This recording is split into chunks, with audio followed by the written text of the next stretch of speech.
우리 아버지는 이 닦는 꼴을 못 봤는데 썩은 걸 내가 본 적이 없다. 네. 나는 아침, 점심, 저녁으로 닦는데도 이렇다. 충치는 제가 아까 산이라고 말씀드렸잖아요. 네. 식습관하고 연관성이 있어요. 아버지는 아침, 점심, 저녁 세 끼 말고는 간식도 안 먹고 콜라 사이드도 안 먹는 분이에요. 그러면 이분은 아침, 점심, 저녁 때 이가 녹아요. 그랬다가 요 식사 시간 중간에 빠져나간 칼슘들이 토로 붙습니다. 왜냐면 중성이니까. 그 정도로만 해도 네, 잇몸 질환은 어쩔 수가 없어요. 하지만 충치는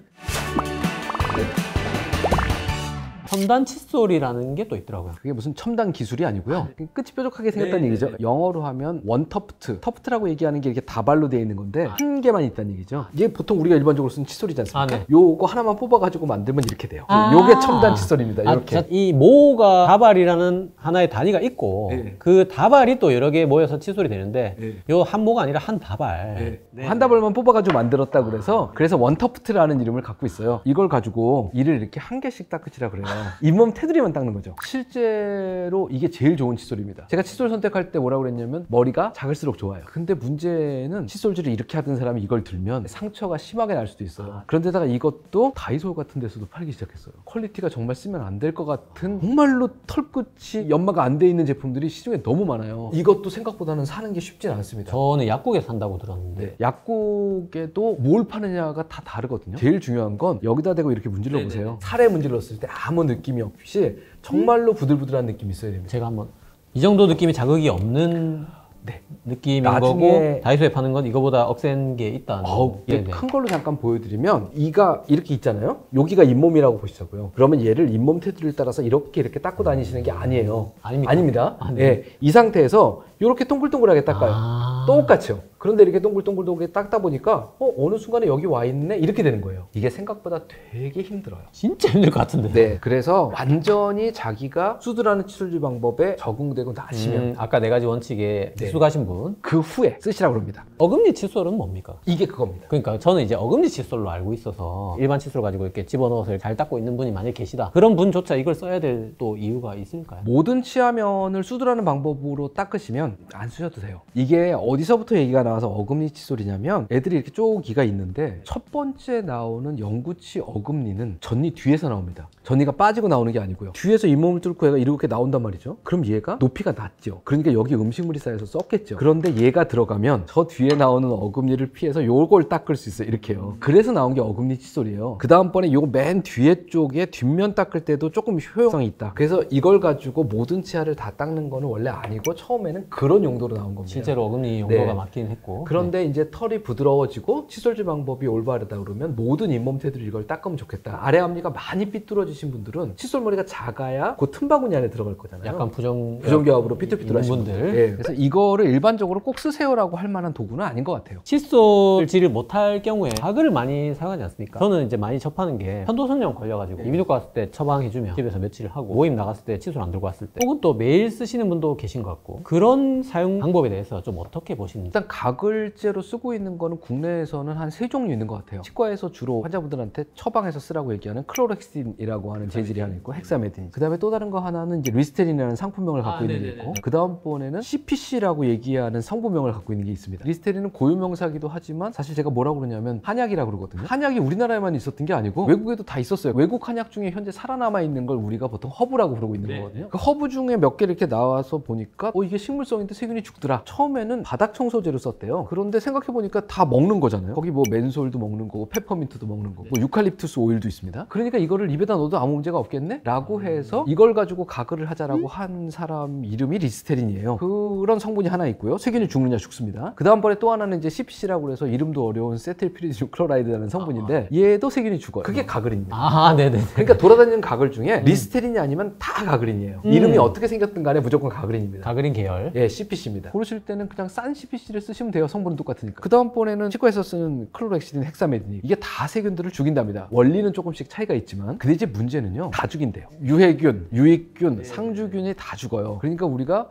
원하는 걸 얻으려다가 이제 초가상간을 홀라당 태워 먹을 수도 있는 거라 치과 의사의 처방에 따라서 단기간 쓰시는 거는 필요성에 의해서 권할 수 있다. 하지만 매일 정기적으로 쓰시는 건 별로 권하고 싶지 않다. 또 다른 문제점은 아까 그 세균들이 이 스크럽을 짜고 조직화가 돼 있다고 그랬잖아요. 이 조직화가 돼 있는 요 형태는 방어막이 둘러싸여 됩니다. 이걸 보통 우리가 바이오필름이란 말을 쓰고 있는데 항생제가 못 들어간대요. 근데 가글이 들어가겠냐는. 그러니까 조직화된 애들한테는 효과가 없고 그냥 둥둥 떠돌아다니는 세균의 숫자를 감소시키는 데는 도움이 돼요. 그래서 권하는 건 기계적 세정. 칫솔과 치간 칫솔이면 구강 건강의 90%는 확보가 된답니다. 그 나머지 10% 속에 요만큼 들어있는 게 가글인데 너무 그렇게 매달리시지 않으셨으면 좋겠다는 생각이에요. 알코올이 들어간 가글은 좀 어떻게 보세요? 그건 절대로 쓰시지 말라고. 절대로? 이게 알코올이 들어가면 되게 좋은 점이 뭐가 있냐면 화해요. 그러니까 상쾌한 느낌이 듭니다. 근데 그게 되면서 입안이 같이 마르고 더 달라붙습니다. 그것도 치과 의사들이 많이 얘기해서 알코올 없는 가글들이 많이 나오긴 했어요. 그럼에도 불구하고 가글제를 대놓고 쓰시는 건 권할만하지 못하다라는 생각이에요. 스크럼 짠 그 유해균을 없애지도 못하고 떠도는 애 몇 명 좀 죽이는 그 정도인데 그 애도 아군 적군 가리 잡고 그냥 다 죽여버린다. 그렇죠. 네. 그게 제일 큰 문제입니다. 야, 제가 좀 유튜브에 신선해 본 게 가글을 그 치간 칫솔에 이렇게 묻혀가지고 넣어봐라 뭐 이런 얘기도 있던데. 예를 들어서 기계적인 세정을 통해서 바이오필름이 구조가 깨진 후에 있으니까 도움이 될 수도 있겠다라고 하는 건데 이제 그걸 가지고 가글에게 넣으시면 이렇게 쑤시세요. 무슨 효과가 있으려니 하고. 근데 말씀드린 대로 기계적 세정이 가장 중요합니다. 그리고 입안의 세균은 못 없앤대요. 돌았으면 또 생기고 돌았으면 또 생기는 거기 때문에 우리가 조절해 가면서 같이 사는 거지 이걸 싹 죽여버리겠다라는 생각을 하시는 것 자체가 좀 위험해요. 아주 오랜 떡밥 음모로 아침에 물 먹기 전에 양치질을 해야 된다. 네. 어차피 없앨 수 없는 거. 거기서 이제 나온 말이어서. 아침에 일어나자마자 네. 칫솔질을 하시면 아침밥이 맛있다. 이건 정답입니다. 부부간의 애정 표현도 좀 할 수 있을 것 같고. 네. 제가 우스갯소리로 이를 안 닦았을 때 뽀뽀할 수 있어야 부부관계라고 얘기를 하고 있습니다만 뭐 그건 잘 모르겠습니다. 예. 저도 이제 물부터 마십니다. 일단 소금물 가글 어떻습니까? 아 그게 우리나라는 이상하게 소금에 대한 미신이 있어요. 안 그래도 이게 코로나 때 되게 돌지 않았습니까? 일단 기본적으로 소금물은 그리 큰 효과가 있는 게 아니에요. 결국 소금물이라는 게 일정 부분의 삼투압 효과를 노리는 게 1순위인데요. 그러려면 되게 짜야 돼요. 그 외에 이제 치과나 병원에서 소금물을 쓰는 건 보통 우리가 생리식염수라는 거라 체액하고 삼투압이 비슷해서 위해 작용을 안 주려고 쓰는 게 사실은 생리식염수거든요. 그걸 가지고 가글 한다고 엄청나게 뭐가 달라지는 건 없고요. 그 다음번에 고농도의 소금을 집어넣으시면 부었던 잇몸이 물이 빠지면서 쪼그라드는 효과가 있어서 무언가 건강해진 듯한 잇몸이 조이는 것 같은 효과가 있습니다. 근데 그건 진짜로 세균은 그대로 두고 잇몸만 줄어드는 거예요. 뭐 그렇게 권할 만한 건 아니고요. 특히 또 소금으로 칫솔질을 하신다 그러면 그게 고운 소금이건 굵은 소금이건 잇몸이나 치아가 다칠 가능성이 있어서 절대로 소금 칫솔질을 하시면 안 됩니다. 자일리톨 껌은 어떻습니까? 자일리톨은 옛날 말로 공갈빵 같은 거예요. 속이 다 빈 거죠. 이게 뭐냐면 그 보통 세균이 주워 먹고 탄을 만드는 게 오탄당이라고 하는 당인데요. 그 오탄당과 구조가 똑같이 생겼습니다. 그래서 세균이 보기에는 똑같은 거니까 이제 그걸 먹는단 말이죠. 그럼 에너지가 생성이 돼야 될 텐데 자일리톨은 먹으면 에너지를 쓰기만 하고 생성되는 에너지가 제로입니다. 균들 입장에서도 제로 음식이라는 거죠. 네. 우리가 제로. 그렇죠. 네, 맞습니다. 그래서 세균이 굶어 죽는 거예요. 그럼 이제 전제 조건은 뭐가 있냐면 자일리톨을 먹을 때 입안에 세균이 먹을 당이 없어야 됩니다. 이게 1순위예요. 갈비탕 먹고 나와서 자일리톨 껌 씹고 있는 건 되게 바보 같은 짓이에요. 딴 거 먹을 거 많단 말이죠. 그래서 자일리톨은 드실 거면 1번 100% 깨끗하게 칫솔질 하시고 주무시기 전에 드시는 거예요. 자기 전에 먹으면 입안에 먹을 것도 아무것도 없는데 자일리톨만 있으니까 얘네도 이걸 먹고 죽는 거예요. 깨끗하게 처리된 상태에서 씹는 그러니까 거. 자일리톨 껌이나 사탕은 일단 낮 시간에 먹는 게 아니다. 그 다음번에 이 자일리톨이 100%여야 돼요. 근데 100% 자일리톨이 시중에 거의 없습니다. 이게 뒤집어 보시면 전부 다 자일리톨이 20% 정도 들어있고 나머지는 그 외에 대체당들이 들어있어요. 다른 대체당은 구조가 오탄당이 아니어서 못 먹을 수 있겠네요. 네, 그렇습니다. 조금 상업적인 꼼수인데 껌이나 이런 데 보면 핀란드산 자일리톨 100% 이렇게 써 있는 게 있거든요. 이게 무슨 얘기냐면 우리 껌에는 자일리톨이 20%밖에 안 들었는데 그 20% 들은 건 100% 핀란드산이야 그 얘기예요. 100% 자일리톨을 찾으셔야 되는데 거의 없습니다. 그래서 꼭 자일리톨을 드시고 싶으면 요리용 자일리톨을 파는 게 있어요. 그걸 한 숟갈씩 떠서 드시면 되는데 많이 드시면 또 이게 설사하거나 맞습니다. 이런 게 있거든요. 그래서 그렇게 권하진 않아요, 자일리톨은. 입안에 당이 있으면 안 되는 게 첫 번째. 두 번째는 자일리톨 100%야 되는데 껌에는 대부분 다른 대체당도 많이 들어서 쉽지는 않네요. 그러니까 원리는 맞긴 하지만. 애들 칫솔질 다 끝나고 2층 침대 올라갈 때 사탕을 하나씩 먹여서 침대로 올려보내는 게 그게 자일리톨이에요, 원래. 치과에 참 저희가 써야 될 도구가 많은 것 같은데 혀 클리너. 아, 혀는 닦으셔야 됩니다. 어차피 칫솔질로 혀를 닦을 수 있고 설사 안 닦인다고 한들 입냄새 말고는 위해가 있겠느냐. 이게 충치를 일으킬 것 같지는 제 생각에 않아서 혀 클리너 꼭 써야 되나 이런 생각이 있거든요. 보통 세균에 관련된 부분에서 애들이 많이 모여 사는데 잇몸 테두리, 그 다음에 치아 사이, 그 다음번에 혀래요. 근데 이 세 군데 중에 제일 대규모로 쉽게 쉽고 편하게 세균을 제거할 수 있는 데가 혀예요. 결국은 입안이 한 환경이니까 혀에 있던 놈이 이로 가고 잇몸으로 간단 말이죠. 그러니까 절대적인 숫자 줄이면서 정말 편하게 할 수 있는 게 혀기 때문에 이게 효율성 면으로는 되게 좋은 세정 도구입니다. 근데 이 혀를 닦으려면 미레라는 게 있지 않습니까? 네네. 그 미레 사이사이에 뭐가 들어가 있는데 네네. 저녁 때 오렌지를 좀 드시던 혹은 커피를 한 잔 드시던 색깔 있는 걸 먹었단 말이죠. 그러고는 칫솔질을 깨끗하게 했어요. 다음번에 하고서 혓바닥도 막 칫솔로 닦았단 말이죠. 이렇게 다 닦으신 후에 혀 세정기라고 하는 특정 제품으로 혀를 긁으시면 거기서 오렌지 주스가 나와요. 그리고 커피가 나옵니다. 칫솔 형태의 털이 달려 있는 것과 날이 달려 있는 거의 효율성 차이가 30% 이상 난대요. 오래된 카페트 빠는 영상이 있거든요. 네, 맞아요. 아무리 뭐 솔질을 해도 이거 한번 긁으면 때국물이 또 나오거든요. 그래서 보통 권해드리는 건 뭐냐 하면 플라스틱이든 쇠든 상관이 없는데 끝부분에 혀를 긁는 자리가 있지 않습니까? 손을 대봤을 때 A4 용지 끝에 대는 것 같은 그런 느낌 있죠. 그런 정도로 날이 있어야 돼요. 그걸 우리가 옆으로 밀 게 아니고 이렇게 긁을 거기 때문에 가능한 거죠. 혀는 그렇게 해서 비거나 그렇진 않습니다. 느낌 자체는 끝부분에 반드시 날이 있어야 된다. 뭉툭하면 이 정도 느낌. 네. 무서운데? 그런 정도 느낌으로 이렇게 긁어오는 거죠. 그게 부드럽게 실리콘으로 돼 있거나 고무로 돼 있거나 이런 것들은 효율성이 많이 떨어집니다. 대신 절대로 누르지 마세요라고 얘기를 해요. 실리콘 가지고 이렇게 눌러서 문지르시거든요. 네네네. 근데 저렇게 생긴 건 올려만 놓고 슬슬 긁으시면 정말로 카페트에서 뭐 나오듯이 커피 까만 물이 쫙쫙 나옵니다. 없는 걸 차라리 그냥 올려놓고 지나가라. 아까 그 가글도 사실 세균 죽이려고 원래는 의도를 그렇게 만든 개도 심지어 뭐 흐트러뜨리지도 못하고 그런데 이거 한 번으로 엄청난 다량의 세균을 쭉 벗겨낼 수 있는 그렇죠. 거니까 네. 한 방에 이어내고 써야겠다는 생각이 듭니다. 정말 편한 데다가 혀만 닦아도 입냄새 한 70에서 80%가 줄어든답니다. 일단은 제가 설치 교정 했었고 이제 3년을 달고 있었기 때문에 한 끼에 20-30분 하루에 양치질 1시간 했습니다. 1시간. 제 루틴이었던 게 전동 칫솔 한번 가고요. 시간 칫솔 갑니다. 그다음에 워터픽 갑니다. 왜냐면 이 교정기 장치가 있으니까. 네, 장치 사이사이 먹기. 예, 이게 할 때마다 나옵니다. 마지막에 이제 일반 칫솔 한번 더 갑니다. 교정기가 찌르니까 또 왁스까지 붙였습니다. 그러면 이제 20분에 30분입니다. 제가 이제 아까 말한 대로 와 탈출이다 그런 느낌에 다 버리고 마지막 남은 게 이제 일반 칫솔하고 지간 칫솔 지금 하고 있는데 그때랑 지금이랑 이거는 굳이 안 해도 되지 않았나라든가 이거는 더 해야 됐어야 된다 라는 게 있을까요? 일단 교정 환자는 일반적인 경우보다 칫솔질 시간이 3배쯤 더 걸리는 게 정상입니다. 제가 교정 전문이지 않습니까? 일단 기본적으로 저희 치과에서는 완벽하게 칫솔질을 하지 않으면 교정치료 시작을 하지 않아요. 그 다음에 또 다른 거 하나는 교정 중에 반드시 써야 될 게 사실은 이거예요.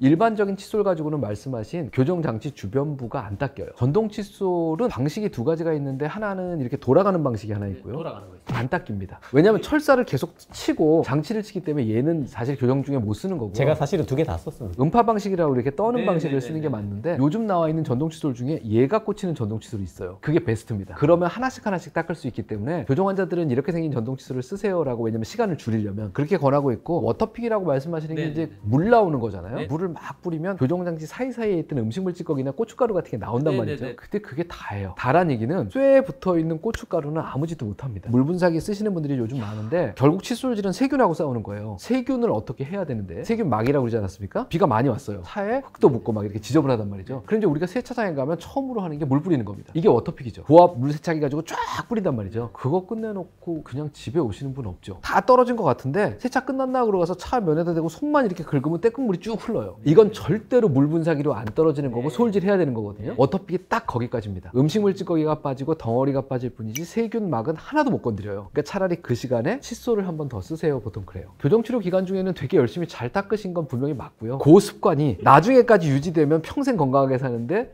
교정치료 하면서 되게 좋은 거 배우신 거죠, 사실은.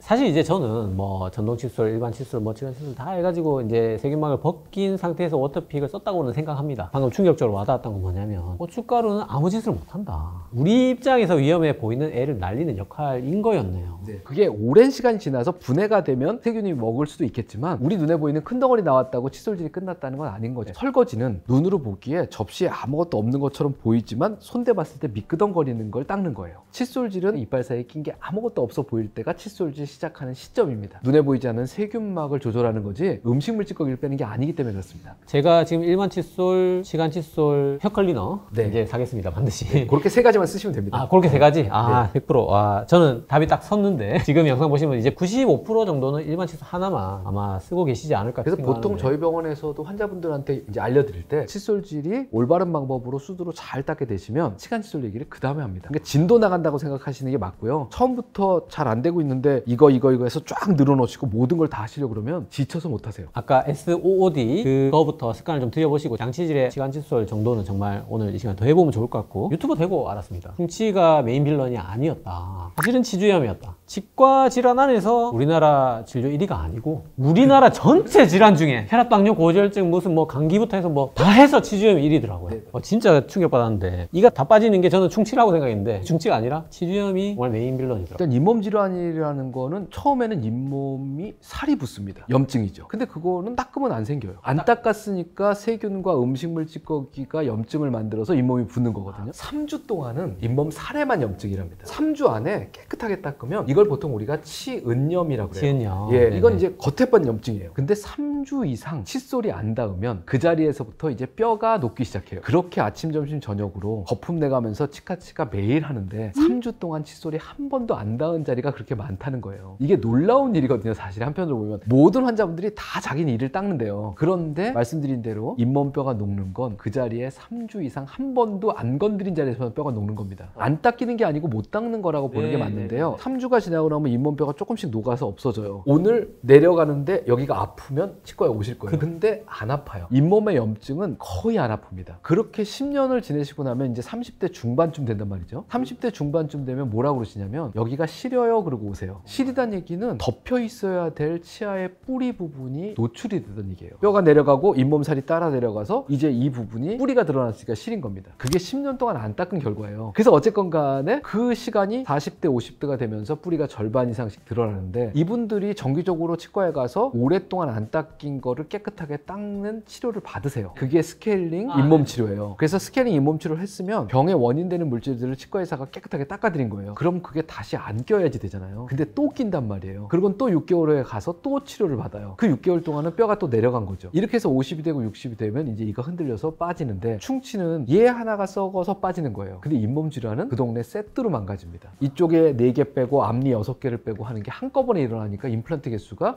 여러 개가 생기는 그렇죠. 거죠. 임플란트 저는 한 개만 해서 이런 얘기 거의 못 들어봤거든요. 네, 하나 한 사람은 이제 차곡차곡 늘어나는 겁니다. 네. 제가 환자분들한테 늘상 말씀드리는 게 치과 들어가기 전에 나와 치료받고 나오는 내가 달라진 사람이었어야지 치료가 되는 거예요. 들어갈 때는 양치질도 잘 못하고 잇몸에 치석도 많고 식습관에도 문제가 있었고 근데 치료받아서 치과 의사가 깨끗한 환경을 만들어줬어요. 외부 청소업체가 와서 집을 다 청소하고 간 거거든요. 그럼 집주인이 달라져야만 병이 고쳐지는 겁니다. 근데 모든 병이 다 그런 것 같아요. 야, 근데 증상이 없고 이가 시린 게 그 정도까지 저는 진행됐다는 거는 충격이네요. 이가 시리다는 건 뼈가 내려갔어요. 그동안에 내가 잇몸 질환을 가지고 있었어요. 현재도 뼈가 녹고 있어요. 라는 사인이라고 보셔야 돼요. 그러니까 시린 걸 어떻게 치과 가서 덮어서 안 시리게 할 건가에 집중하지 마시고 더 이상 내려가지 않게 내가 뭐가 달라질 건가 이 고민을 하셔야 됩니다. 선생님 말씀하신 것 중에 이런 게 있습니다. 아, 우리 아버지는 이 닦는 꼴을 못 봤는데 썩은 걸 내가 본 적이 없다. 나는 아침, 점심, 저녁으로 닦는데도 이렇다. 충치는 제가 아까 산이라고 말씀드렸잖아요.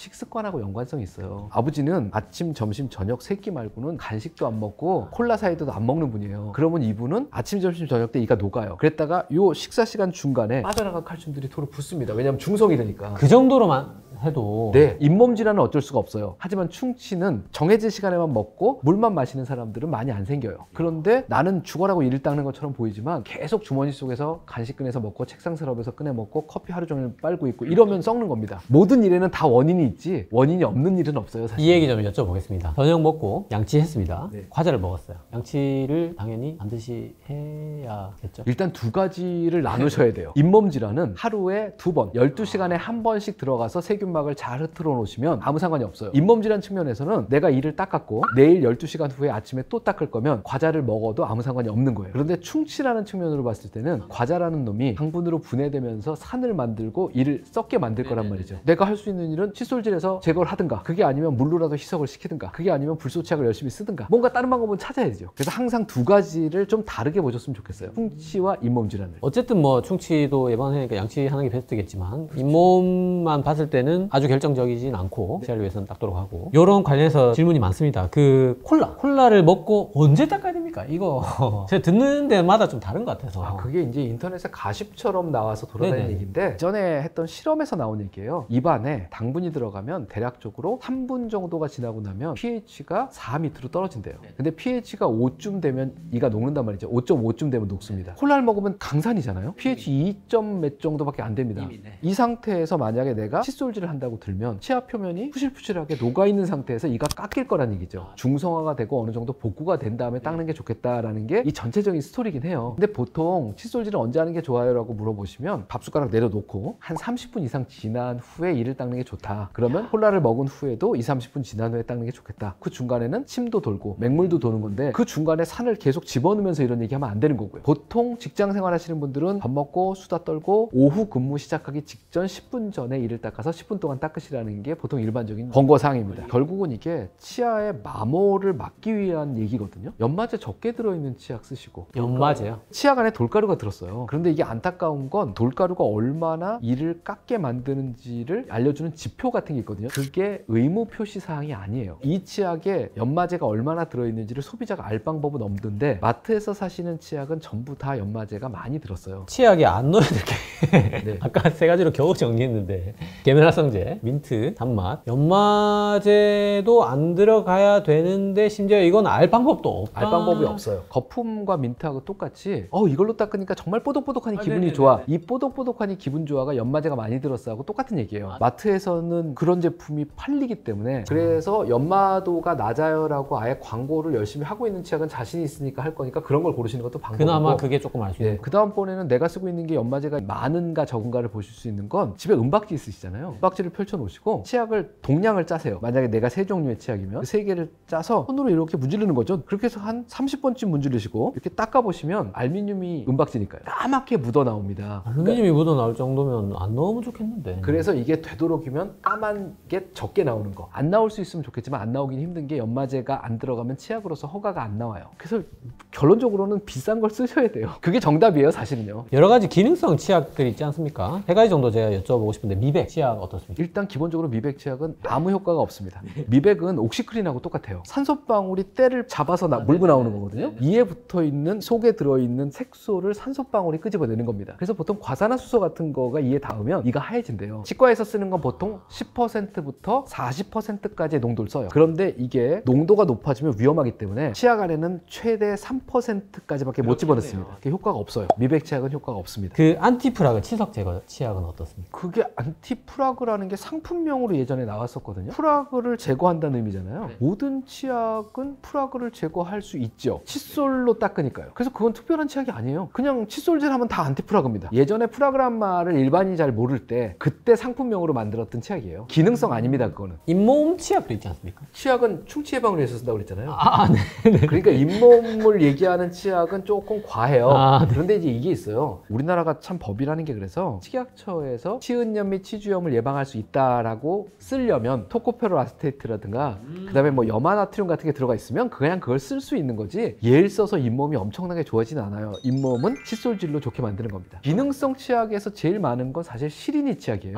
지금 2종류가 있습니다. 하나는 상품명으로 시린메드가 있고 또 하나는 센소다인이라는 상표가 있고요. 이 2가지 치약 중에 한 치약은 하이드록시 아파타이트라는 어려운 이름을 갖고 있어요. 치아의 구성 성분과 똑같은 겁니다. 그러니까 이 치아 구성 성분이 이에 발라지면 그 시린 부분을 딱딱하게 만들어서 시린 걸 없애줘요. 효과가 있습니다. 그런데 불소가 있으면 하이드록시 아파타이트는 원래 있었던 벽돌집을 짓는 거고요. 불소가 있으면 콘크리트 집을 짓는 거예요. 그러니까 시리니에는 하이드록시 아파타이트보다는 불소를 쓰시는 게 맞아요. 또 이 한쪽에 있는 치약은 그동안에 질산칼륨부터 시작해서 되게 여러 가지 성분들을 바꿔 넣어가면서 시린 거를 없애려고 노력해왔던 거예요. 근데 지금 이 회사는 이것저것 다 빼고 불소 치약이 되었어요. 그러니까 결국 시리니에는 불소 치약입니다. 정말 그 오늘 수미 쌍가싱인 게 제가 원장님이 치약에서 가장 중요한 성분은 불소다 하는 얘기가 이제 이해가 됩니다. 불소 미만 잡이네요. 네, 그거 외에는 없습니다, 사실. 항상제나 불소네요, 그냥. 그래서 WHO나 FDA 같은 국제기관에서도 전부 다 불소 치약을 쓰라고 벌써 몇십 년부터 얘기하고 있는 게 연구 자료가 너무나 많이 있어요. 누적돼 있는. 나머지 애들이 정말 미약하네요. 네, 불소에 맞아요. 비하면. 네, 그건 맞습니다. 네. 마지막으로 네. 제가 그 커피를 천천히 마셔요. 그러니까 거의 한 3시간? 요럴 때 좀 어떤 추천 방법이 있을까? 일단 2가지인데 하나는 잇몸 질환의 입장에서 봤을 때는 뭐 별로 중요하지 않아요. 그냥 하루에 2번만 닦으시면 됩니다. 잇몸 질환은. 충치는 입안에 음식물이 없는 시간이 길수록 안 생깁니다. 그러니까 언제 닦느냐가 중요한 게 아니고요. 중간중간에 뭘 자주 안 드시면 좋겠다는 거예요. 커피도 결국은 산성분이거든요. 그렇기 때문에 오랫동안 드시는 건 별로 권하지 않고 치과의사로서는 당장 버려야 될 1순위의 텀블러를 잡습니다. 이건 걸어가면서도 먹어요. 이태리 사람들은 주로 에스프레소 에스프레소를 먹습니다. 탁 털어놓고 아 이것이 커피 맛이야 목구멍으로 느끼는 건데 우리나라는 물탄 커피를 먹으면서 숭늉 같은 걸 자기가 커피 맛을 안다고 하고 얘기하는 것도 앞뒤는 사실 안 맞는 거예요. 그럴 거면 그냥 시원한 물을 드시면 어떨까라는 생각이에요. 텀블러에. 그래서 보통 환자분들한테 이제 제가 초진하고 나면 집에 가서 오늘부터 열흘 동안은 뭘 먹는지 좀 써봐라. 아침에 뭘 샀고 이걸 얼마나 오랫동안 먹고 있었고 그 다음에 그건 성분은 도대체 뭘까 이렇게 해서 한번 쭉 써보면 과연 내가 당과 산은 얼마나 자주 먹고 있는가를 한번 볼 수 있을 거고 이 중에서 건강과 크게 상관없는 거면 빼낼 수 있는 것도 있을 거다. 그건 좀 제외를 시켜봐라. 콜라 만약에 정말 마시고 싶으면 한 달에 한 번 피자 먹을 때 맛있는 콜라 먹고 매일 제로 콜라 마시는 것보다는 그쪽이 가끔 훨씬 설탕 콜라 먹는 게 네, 차라리 그게 나을 수도 있겠다. 그런 얘기들을 보통 드려요. 그게 보통 쾌락을 위해서 먹는 거지 않습니까? 맛있으니까 쾌락을 너무 즐기지 말라고 보통 얘기합니다. 네. 그 많은 분들이 이제 특히 커피 이거 진짜 간과하시는 분들이 많을 것 같아서 커피는 에스프레소 좀 많이 팔도록 시간하고 상관이 있는 거죠. 너무 네네네. 오랫동안 안 드셨으면 좋겠다는 거고. 꿀꺽 넘길 수 있으니까 네. 정말 오늘 이 시간에 뭐 길지만 우리 생활에 꼭 필요한 밀접한 이 칫솔질 정말 너무 좋은 말씀 들었고 병이 되게 많지 않습니까? 근데 그 질병이 왜 걸렸는지 모르는 병들이 되게 많아요. 근데 치과는 닦으면 안 생깁니다. 뭐 한 번 닦을 때 10분 너무 긴 시간일 수도 있지만 핸드폰 사용 시간을 한번 보세요. 핸드폰 잠깐 보고 있으면 금방 1시간 됐어요. 사실 그 중에 10분만 할애하시면 평생 동안 임플란트 없이 금리 없이 네이 가지고 맛있는 거 씹어 드실 수 있는 건데 이 10분이 길다고 그러시면 답답한 일이죠. 예, 그래서 정말로 가장 적은 비용으로 적은 노력으로 얻을 수 있는 건강입니다. 그다음에 이제 저도 제 채널에 이 닦는 얘기 이런 거 정리해서 올려놓은 것도 있으니까 제 채널에도 한번 놀러 오시고 그러니까 못 보시는 분들을 위해서 여러 가지 정리해서 또 책도 하나 낸 게 있습니다. 그래서 링크도 달아놓을 테니까 궁금하신 것들은 또 책에서 정보를 얻으시면 좋겠고 다음에는 이 책에 있는 얘기 가지고 한번 또 불러주시면 아이고 제가 기쁜 마음으로 또 오겠습니다. 제가 영광이죠. 아유, 네, 감사합니다. 제가 운동할 때 제일 많이 하는 말이 그 말입니다. 아니, 쇼츠 볼 시간이 있고, 운동 하루에 30분을 못 내냐. 그렇죠. 그러니까 운동이 건강에 주는 이점이 이루 말할 수 없죠. 거의 그 급이라고 생각합니다. 오늘 정말 말씀드리니까. 이 치아에 뭐 10분, 하루에 다 합쳐서 30분. 운동하고 똑같네요. 지금 보니까 30분, 30분. 뭐, 여태까지 너무 말씀 많이 드린 그런 건강을 지킬 수 있는 너무 간편한 방법이니까 저부터 뭐 당장 10분 들여서 침 질질 흘려가면서 해야겠다는 생각이 들고 오늘 영상 보신 분들도 꼭 그렇게 조금씩 해 나가시기 바랍니다. 말씀 주신 대로 책 내용으로 뵐 다음 영상을 또 기억하도록 하고 오늘 영상 모두 마치도록 하겠습니다. 감사합니다.